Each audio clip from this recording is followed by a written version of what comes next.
Hey guys, welcome back to my YouTube channel Microsoft Office Learning. In this tutorial, I will discuss about the if-error formula. So stay tuned and watch till the end.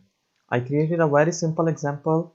It has total cost, total units, and if I want to find out the per unit cost, so what I will do, I will simply is equal to select this cell total cost and stroke and then total unit cell, press enter. So it will divide by the units and give me the per unit cost. If I want to copy down, just drag from the bottom. It will calculate the per unit cost for all the instances. You know where the total units are 0, I don't want this error. Instead of this error, I want the 0 in that cell, so I will use the if error. If error formula will help in this situation. So if error is equal to if second if error, press tab, and then what is your normal formula is the total cost stroke total units and then comma.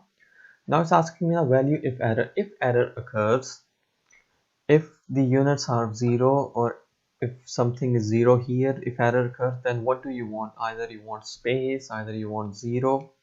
I want the 0 instead of the error, then I'll type 0 and then close of bracket, press enter. If I drag from the bottom and see what it gives, look, it's giving me the 0 instead of this error, as previously it was giving the error. With if error formula, it's giving me the 0. So this is how the if error formula works. I wrote down the formula for you each, guys. Start is equal to if error, start of bracket, value, comma, value, if error. Hit the like button if you like this video and make sure to subscribe my channel if you want to watch more tips and tricks. So I'll see you guys in the next video.